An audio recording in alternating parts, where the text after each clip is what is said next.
लक्ष्यमेतारं वेत्तारं कर्मभूभृतां ज्ञातारं विश्वतत्त्वानां वन्दे तद्गुणलब्धये।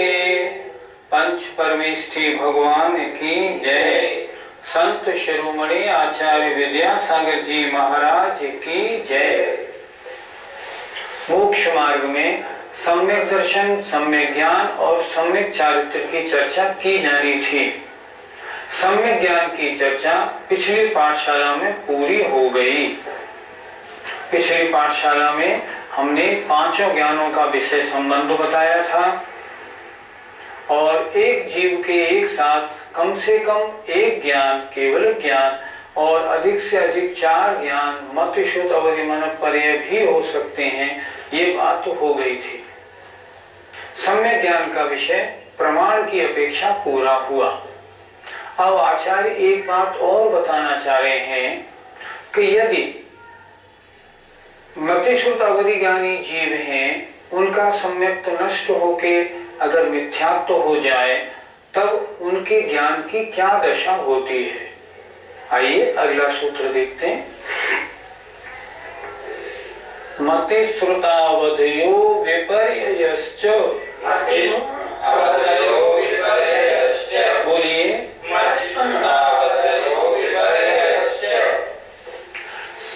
सूत्र बड़ा सरल है। मति ज्ञान, श्रुति ज्ञान और अवधि ज्ञान ये विपर्य माने विपरीत भी होते हैं। सम्यक दर्शन है तो ये मति श्रुत अवधि सम्यक होते हैं और अगर सम्यक दर्शन की बजाय मिथ्या दर्शन है, जीव मिथ्या दृष्टि है, तो उसके ज्ञान कुमति, कुश्रुत और कुअवधि या विभंग ज्ञान कहलाते हैं। सूत्र का अर्थ क्या बना? मति ज्ञान, श्रुति ज्ञान और अवधि ज्ञान ये 3 ज्ञान विपरीत भी होते हैं। ये सूत्र, इस सूत्र से ये भी बताया जा रहा है कि मन पर्याय ज्ञान और केवल ज्ञान विपरीत नहीं होते, वो सम्यक ही रहते हैं, सम्यक दृष्टि के ही होते हैं। जबकि ये 3 ज्ञान सम्यक दृष्टि के और मिथ्या दृष्टि दोनों के होते हैं। तो मिथ्या दृष्टि के अगर ये 3 ज्ञान हैं तो वे विपरीत या मिथ्या कहलाते हैं। सम्यक दृष्टि और मिथ्या दृष्टि का ज्ञान तो एक जैसा ही होता होगा, फिर सम्यक विशेषण और मिथ्या विशेषण क्यों? अगर अभिप्राय सही है तो ज्ञान सच्चा है, अभिप्राय गलत है तो ज्ञान झूठा है, विपरीत है। उदाहरण से समझें, एक सम्यक दृष्टि और एक मिथ्या दृष्टि दोनों अपने बच्चे को खिला रहे हैं गोदी में। हमने पूछा, भैया ये बच्चा किसका है? मेरा है। दूसरे से पूछा, ये किसका है? मेरा है। दोनों ने कहा मेरा है और दोनों बच्चे दोनों बच्चों के हैं। कहने के हिसाब से हमें लगा दोनों का ज्ञान एक सा है, पर अभिप्राय मिथ्या दृष्टि उस बच्चे को अपना मानता है, पर सम्यक दृष्टि मुझसे पैदा हुआ है इसलिए मेरा है, वास्तव में मेरा कोई नहीं। तो अभिप्राय अलग अलग होने से उसका अभिप्राय गलत, इनका अभिप्राय सही, इसलिए मिथ्या दृष्टि का अभिप्राय दूषित होने के कारण उसके ज्ञान दूषित, विपरीत या मिथ्या कहे गए हैं। इस सूत्र में अंत में एक शब्द दिया है च। च से बहुत से अर्थ निकलते हैं। यहाँ च से अर्थ लगाया हमने कि ये 3 ज्ञान विपरीत भी होते हैं। च माने भी होते हैं। आचार्य विद्यासागर जी महाराज कहते हैं, चा से हम ये भी अर्थ लगा सकते हैं कि ये 3 ज्ञान मिश्र भी होते हैं। अर्थात जब जीव सम्यक और मिथ्यात्व दोनों परिणामों से युक्त तृतीय गुण स्थान में होता है, तब उनके ये तीनों ज्ञान ना सच्चे होते हैं ना झूठे होते हैं, मिश्र होते हैं। तो चा से ये भी अर्थ लगाया जा सकता है, मति ज्ञान, श्रुति ज्ञान और अवधि ज्ञान ये विपरीत होते हैं और मिश्र भी होते हैं, और ये अर्थ अवश्य लगाना चाहिए। किसी ने प्रश्न किया आचार्य से, महाराज दोनों का ज्ञान एक सा, परंतु फिर भी आपने मिथ्या दृष्टि के ज्ञान को मिथ्या क्यों कहा? तो आचार्य ने अगला सूत्र बनाया, सद सतोरविशेषात्, बोलिए, सद सतोरविशेषात्, सद सतोरविशेषात्, सद सतोरविशेषात्, यदृच्छोपलब्धे, यदृच्छोपलब्धे, पुरुन्मत्तवत्, पुरुन्मत्तवत्, सदसतोरविशेषात् यदृच्छोपलब्धे उन्मत्तवत्, सदसतोरविशेषात्, यदृच्छोपलब्धे, उन्मत्तवत्। और बोलिए,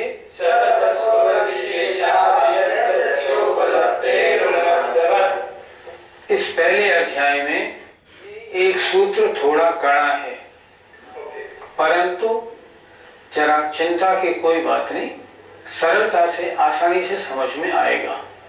आइए मैं बोर्ड पे इसको समझाता हूं। आइए कड़े सूत्र को सरल कर लें। सत सतोह, संधि विच्छेद किया, सत असतोह, अविशेषात् अविशेषात्, यदृच्छोपलब्धे उन्मत्तवत्। ये सूत्र लिखा क्यों गया कि मिथ्या दृष्टि और सम्यक दृष्टि दोनों जब एक चीज को एक साथ जानते हैं तो एक का ज्ञान सम्यक क्यों, एक का ज्ञान मिथ्या क्यों? उसके लिए आचार्य उसका कारण बता रहे हैं। सत असतोह, यथार्थ वास्तविक और अवास्तविक में, अविशेषात विशेषता न होने से, मिथ्या दृष्टि को वास्तविकता क्या है अवास्तविकता क्या है इसका परिचय नहीं, इसका परिचय हो जाए तो सम्यक दृष्टि बनी जाए। तो वास्तविक और अवास्तविक में विशेषता न होने से, यदृच्छोपलब्धे, अपनी इच्छा के अनुसार, कैसे, उन्मत्तवत्, मत वाले की तरह मिथ्या दृष्टि का ज्ञान विपरीत या मिथ्या होता है। फिर एक बार समझें, यथार्थ और अयथार्थ में वास्तविकता क्या है, रियलिटी क्या है, इसका ज्ञान नहीं है मिथ्या दृष्टि को। तो वास्तविक और अवास्तविक में विशेषता न होने से, यदृच्छोपलब्धे, अपनी इच्छानुसार, उन्मत्तवत्, मतवाले की तरह मिथ्या दृष्टि का ज्ञान झूठा या विपरीत होता है। मिथ्या दृष्टि चाहे कुछ भी कहे, उसका सिद्धांत कह रहा है आत्मा अलग शरीर अलग, पर इसका ज्ञान झूठा। क्यों? श्रद्धा ही नहीं है, इसको कहने से क्या होता है। इसलिए जहां वास्तविकता का परिचय नहीं है वहां कुछ भी कहे, मिथ्या दृष्टि सच भी कहे तो भी उसका ज्ञान झूठा माना जाता है। एक उदाहरण से इस बात को और समझ सकते हैं। माना किसी ने शराब पी ली है, नशे में है, उसके सामने एक महिला खड़ी है, मान लो वो उसकी पत्नी है। किसी ने पूछा उस शराबी से, ये कौन है? उसने कहा ये तो मेरी माँ है। झूठ बोलते हो, सही बोलो, कौन है ये? नहीं नहीं नहीं, ये मेरी पत्नी है। नहीं नहीं, ठीक बोलो। नहीं नहीं, ये तो मेरी बहन है।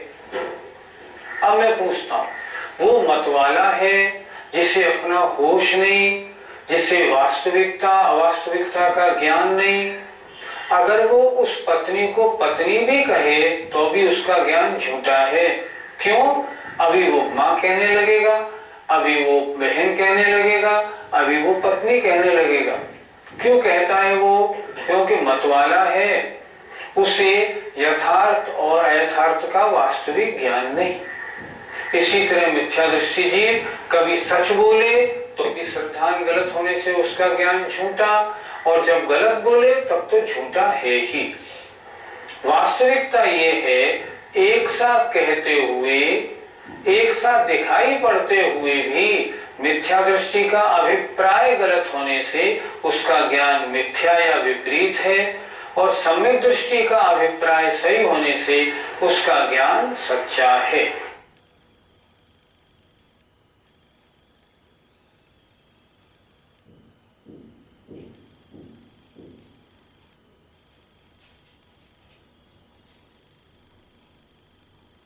प्रमाण में सम्यक ज्ञान और मिथ्या ज्ञान की चर्चा हो गई। पहले सूत्र आया था प्रमाण नयैरधिगमः, प्रमाण और नय से 7 तत्व 9 पदार्थों का रत्नत्रय का ज्ञान होता है। प्रमाण की चर्चा पूरी हुई। अब प्रश्न आया नय कितने हैं, नय क्या होते हैं। तो आचार्य ने इस प्रथम अध्याय का अंतिम सूत्र नय का स्वरूप और भेद बताने के लिए लिखा है। आइए, नैगम संग्रह व्यवहारर्जु सूत्र शब्द समवरूढ़ैवं भूता नयाः।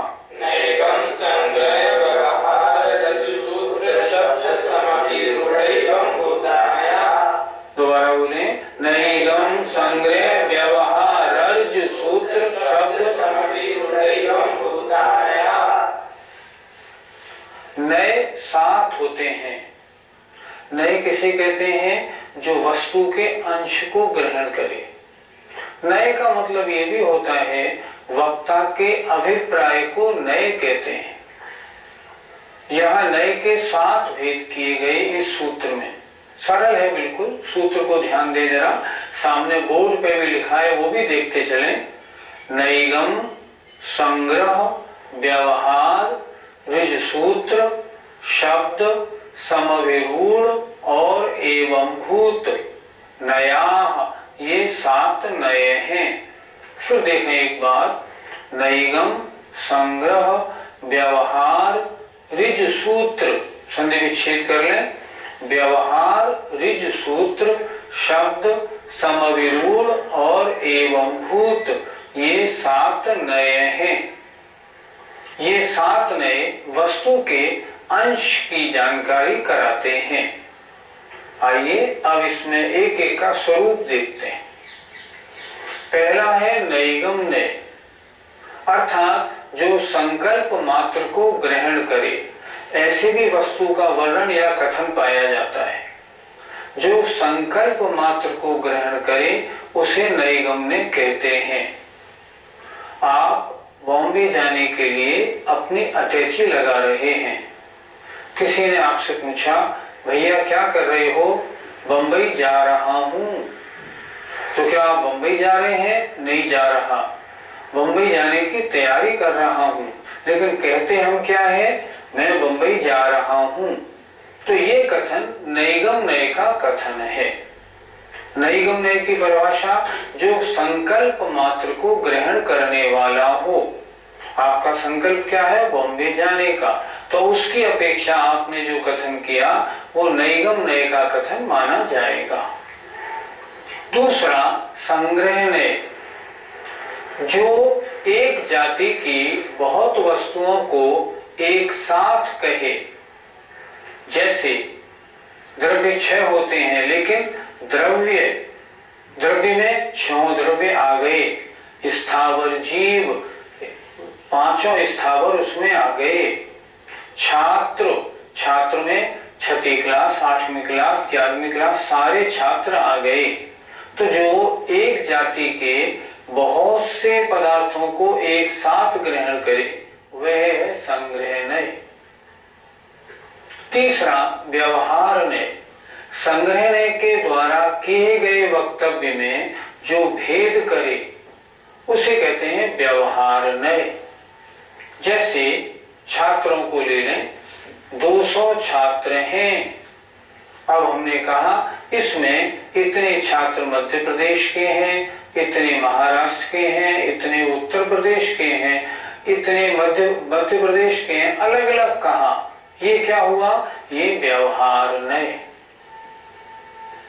अगला ऋज सूत्र नय, जो वर्तमान पर्याय को ग्रहण करे।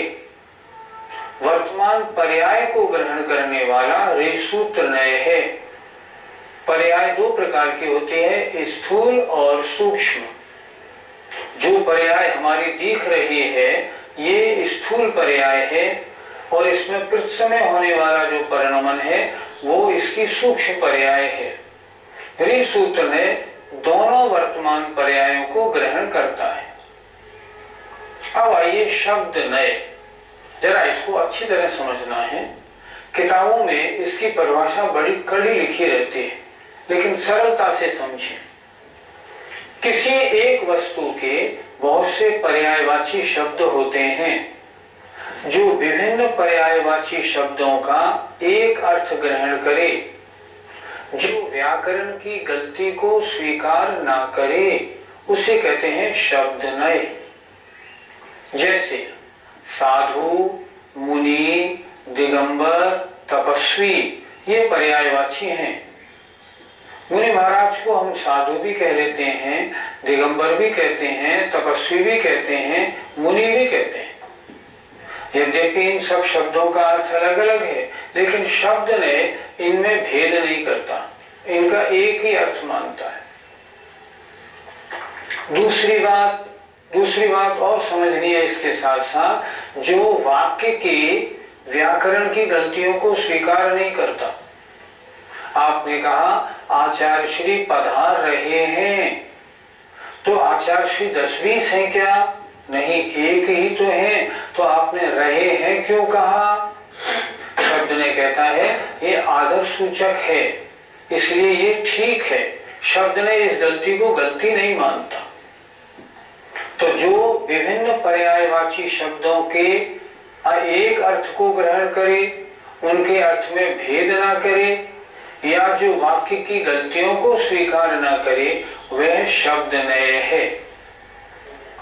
समग्र ने जो शब्द व्याकरण के अनुसार जिस अर्थ में ग्राह्य है, उस शब्द को जो उसी अर्थ में ग्रहण करता है, वह समग्र नए है। जैसे मुनि महाराज मौन से बैठे हैं तो मुनि हैं, उपवास कर रहे हैं बड़े बड़े तो तपस्वी हैं, जंगल में एकांत में खड़े हुए हैं 10-20 घंटे तो साधु हैं आदि। शब्द ने इनमें भेद नहीं करता, लेकिन समग्र रूप ने भेद करता है। वो कहता है ये मुनि महाराज तो बोल रहे हैं, ये मुनि कैसे हो सकते हैं? ये तो आहार ले रहे हैं, कोई तप नहीं कर रहे, इनको आपने तपस्वी कैसे कह दिया? मैं तो उनको तपस्वी कहता हूं जो तप करने वाले हैं। तो समग्र ने उसी शब्द को ठीक मानता है जो शब्द व्याकरण के अनुसार उसके अर्थ में ठीक बैठता हो। समग्र नहीं। और एवं भूत ने जो द्रव्य जिस समय जिस क्रिया से युक्त हो, उस समय उसको उस प्रकार कहना। जैसे उदाहरण एवं भूतनय का, हमें धर्म पढ़ाने वाले पंडित हुकुमचंद जी साहब थे, बयाना वाले। अभी तो उनका स्वर्गवास हुए कई बरस हो गए। उन्होंने हमें धर्म पढ़ाया। वो हमारे यहाँ रात्रि पाठशाला में रखे गए थे। मुरैना विद्यालय से उन्होंने शिक्षा प्राप्त किया था। उनके 3 काम थे। सुबह मंदिर की सारी व्यवस्था करते थे, लोगों को पूजा करना सिखाते थे। उसके बाद 10 बजे से 12 बजे तक वैद्य थे, दवाई बांटते थे, और रात्रि में वो हम सब लोग सारे बच्चों को पढ़ाते भी थे। तो उन एक व्यक्ति को पूजा करते कराते समय पुजारी जी कहना, दवाई बांटते समय वैद्य जी कहना, और पढ़ाते समय गुरुजी कहना, ये एवं भूतनय का विषय है। एवं भूतनय क्या करता है? क्रिया के अनुसार बात करता है। दवाई बांट रहे हैं, वैद्य जी हैं। पढ़ाई करा रहे हैं, गुरुजी हैं। पूजा की विधि कर रहे हैं तो पुजारी जी हैं। व्यक्ति एक ही है, लेकिन एवं भूतनय जो है क्रिया के अनुसार उस व्यक्ति के बारे में कहता है। एक बार फिर देख लें, विषय थोड़ा सा कड़ा है, जरा समझना है। किसी चीज का वर्णन 7 नयों के अनुसार होता है। वक्ता के अभिप्राय को नय कहते हैं, जिससे वस्तु के एक अंश का वर्णन होता है, वस्तु का संपूर्णतया वर्णन नहीं होता। नैगम ने वह होता है जो संकल्प मात्र को ग्रहण करे। संग्रह ने समान जाति के बहुत से पदार्थों को जो एक साथ समूह में ग्रहण करता है। संग्रह ने, व्यवहार ने संग्रहणे के द्वारा ग्रहण किए गए विषय में भेद करता है। ऋ सूत्र ने दो प्रकार का, स्थूल और सूक्ष्म। सूक्ष्म ऋ सूत्र ने वर्तमान सूक्ष्म पर्याय को ग्रहण करता है, स्थूल ऋ सूत्र ने वर्तमान स्थूल पर्याय को ग्रहण करता है। शब्द ने एक किसी के जो विभिन्न पर्यायवाची शब्द हैं, उन सब का किसी का कहीं भी प्रयोग करने में आपत्ति नहीं मानता, वो उन सबको पर्यायवाची मानता है, लिंग कारक आदि के भेद को स्वीकार नहीं करता। दूसरा, व्याकरण की गलतियां अगर हों तो उनको भी वह नहीं मानता। जैसे मैंने बताया ना, पिताजी आ रहे हैं, तो वो समझता है कि एक पिताजी हैं, आ रहा है ठीक नहीं, आ रहे हैं ठीक होता है। समग्र ने जिस शब्द का जो वास्तविक अर्थ हो, वह जहां घटता हो उसको ही स्वीकार करता है। और एवं भूत ने क्रिया के अनुसार बात करता है। पूजा से करते कराते समय पुजारी जी, दवा देते समय वैद्य जी, पढ़ाते समय गुरु जी। इस प्रकार इन 7 नयों के द्वारा वस्तु का, तत्व का, पदार्थों का निरूपण किया जाता है। ये तो 7 तत्व हुए। मैंने पहले भी बताया था, इसी प्रोग्राम पाठशाला में सामान्यतया 2 नए बहुत चलते हैं, एक व्यवहार ने और एक निश्चय ने। जो नए, जो अभिप्राय द्रव्य को दृष्टि में रख के चर्चा करे, वो निश्चय नय है, और जो पर्याय को दृष्टि में रख के चर्चा करे, वो व्यवहार नय है। मैं जीव हूं, निश्चय नय से। मैं मनुष्य हूं, व्यवहार नय से। जितना आप द्रव्यान योग पढ़ेंगे, उसमें 2 नए काम में आते हैं, निश्चय ने और व्यवहार ने। इसको अच्छी तरह समझना चाहिए। जहां द्रव्य की चर्चा हो, जहां अभेद की चर्चा हो, जहां बिना किसी अपेक्षा के वस्तु का कथन हो, वह निश्चय ने। जहां पर्याय का कथन हो, भेद का कथन हो, अन्य की अपेक्षा से वर्णन हो, उसे कहते हैं व्यवहार नय। इस प्रकार हमें इन नयों को समझना चाहिए। गुरु जी, आपने बोला था कि ज्ञान के पहले दर्शन होता है, तो 5 ज्ञान के पहले कौन सा दर्शन होता है, ये सब ध्यान में सुना है, तो कृपया करके इसे बताएं। पहला अध्याय पूरा हो गया। अब आपका ये प्रश्न पहले अध्याय से संबंधित है, ठीक है। और भी जो प्रश्न हो उन्हें आप लोग करें, जो अभी तक जिनका निरूपण नहीं हुआ। पहला अध्याय तो पूरा हो गया, अब इन प्रश्नों का उत्तर देखते हैं। देखो, मति ज्ञान और श्रुति ज्ञान ये दोनों इंद्रिय और मन से होते हैं। तो इनसे पहले कौन सा दर्शन होगा? चक्षु दर्शन और अचक्षुर दर्शन। अवधि ज्ञान से पहले अवधि दर्शन। मनःपर्यय ज्ञान से पहले, क्योंकि मनःपर्यय ज्ञान से पहले यह मति ज्ञान होता है और दूसरे को मन को जानता है, इसलिए अचक्षु दर्शन। केवल ज्ञान से पहले कोई दर्शन नहीं होता, केवल ज्ञान के साथ केवल दर्शन होता है। हमारे पहले दर्शन और बाद में ज्ञान क्यों होता है? क्योंकि हमारी शक्ति अधूरी है। केवली अनंत वीर के धारी हैं, उनके दर्शन और ज्ञान एक साथ होता है। इसलिए केवल ज्ञान के साथ आचार्यों ने केवल दर्शन कहा है, आगे पीछे नहीं। और भी कोई प्रश्न आपको पूछना हो तो इस समय पूछ सकते हैं। और मैं अपने श्रोताओं से भी कहना चाहूंगा, आज पहला अध्याय पूरा हो गया। आप लोग सबने बड़े मनोयोग से सुना और समझा होगा। अब इसमें कोई विषय अगर आपका भी अटक रहा हो, समझ में नहीं आया हो, तो मेरा फोन नंबर दिया हुआ है यहाँ एपिसोड में नीचे। मेरे फोन पर कभी भी दोपहर 1 बजे से 3 बजे तक आप फोन करें और उस विषय को स्पष्ट कर लें। तो बताएं, और कोई प्रश्न हो तो आप लोग पूछ सकते हैं। मोक्ष के ऊपर आचार्य भगवंत ने इतने बड़े ग्रंथ की लिखने की आवश्यकता क्यों समझी? विश्व में जितने भी धर्म आज चल रहे हैं, पाए जाते हैं, सब में मोक्ष का वर्णन तो है ही। सबका अंतिम लक्ष्य मोक्ष प्राप्ति है, लेकिन सबने अपनी अपनी इच्छानुसार मोक्ष और मोक्ष प्राप्ति के तरीकों का वर्णन किया है। कोई तो कहते हैं शरीर नष्ट हुआ और आत्मा को मोक्ष हो गया, कोई कहते हैं भगवान की भक्ति करने से भगवान मोक्ष प्रदान करते हैं, लेकिन ये मोक्ष का स्वरूप नहीं। मोक्ष की बात तो सब करते हैं, लेकिन मोक्ष पाने का सही मार्ग क्या है ये किसी को नहीं मालूम। इसीलिए उन्होंने कहा था यदृच्छोपलब्धि, जो जिसके मन में आया उन्होंने वो बात कह दी। अपना धर्म सर्वज्ञ के द्वारा कहा गया है, उन्होंने मोक्ष मार्ग पर चलकर मोक्ष प्राप्त किया।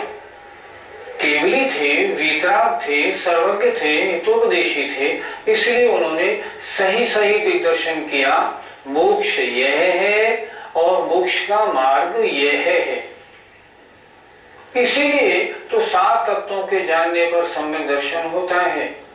क्या छोड़ने योग्य है, क्या ग्रहण करने योग्य है, क्या प्राप्त करने योग्य है। मोक्ष के बारे में ही जितनी समस्याएं या जितने विवाद हैं, सब मोक्ष के बारे में ही हैं। कोई मोक्ष प्राप्ति कैसे कैसे कैसे बताते हैं। आचार्य ने कहा हमारा मुख्य लक्ष्य क्या है, हम सब चाहते हैं सांसारिक दुखों से छूटे और मोक्ष प्राप्त करें। तो मोक्ष प्राप्ति का मार्ग जितना देखने में आते हैं सब डिस्प्यूटेड हैं। एक मोक्ष मार्ग कौन सा, जो सर्वज्ञ देव ने बताया, जिसे जिनवाणी के रूप में हम जानते हैं, इसमें जो लिखा है मोक्ष का स्वरूप और मोक्ष प्राप्ति का उपाय, ये सच्चा उपाय है। इन आचार्य भगवंतों ने हम पर बड़ी करुणा की है, करुणा, और करुणा करके और इन शास्त्रों को लिखा है। इसीलिए तो कहते हैं अगर भगवान की जिनवाणी नहीं होती तो किस भांति पदार्थ पाती, कहाँ रहते लहते अविचारी, या विधि संत कहें धनी है जिन बैन बड़े उपकारी। ये भगवान की बाणी धन्य है, और हम कहते हैं बड़े पुण्य के योग से हमें ये प्राप्त भी हुई है। इस तरह हमको ये मोक्ष का मार्ग बताने के लिए आचार्य भगवंतों ने महान करुणा करके ग्रंथ को लिखा है। थोड़ा और बात कर लें। बड़े मन से हम सब लोग तत्वार्थ सूत्र को सुन रहे हैं, आप सुन रहे हैं, मैं आपको बता रहा हूं। मैंने गुरुओं के मुख से जो सुना मैंने आपको बताया।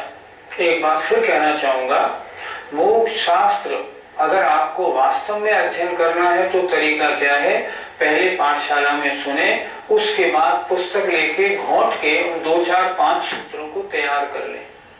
इससे क्या होगा, आपका तत्वार्थ सूत्र पूरा हो जाएगा। फिर भी कोई विषय रह जाए फोन पे पूछ लें, पत्र लिख के पूछ लें, मैं उसका उत्तर दूंगा। अगर आप पाठशाला देखने के बाद दोहराएंगे नहीं, अगर आवश्यक विषयों को लिखेंगे नहीं, तो जैसे पहले थे वैसे ही रह जाएंगे। पाठशाला में समय लगाना ज्यादा फायदेमंद नहीं होगा। मेरा फिर निवेदन है आपसे, अब अगली पाठशाला में दूसरा अध्याय प्रारंभ होगा। तैयारी पूरी रखें, पुस्तक सामने रखें, कॉपी पेंसिल लेके बैठें। अगर आपने तत्वार्थ सूत्र समझ लिया ना, तो जैन धर्म का सारा सार समझ में आ जाएगा। क्या छोड़ना है, क्या ग्रहण करना है, कैसे आगे बढ़ना है, सब कुछ तत्वार्थ सूत्र में है। ये तत्वार्थ सूत्र एक महान ग्रंथ राज है, इसलिए इसका बड़े मन से अध्ययन करें। पाठशाला में जो हम इसको आपको पढ़ाने का मैं प्रयास कर रहा हूँ, ये प्रयास मैं जब सफल मानूंगा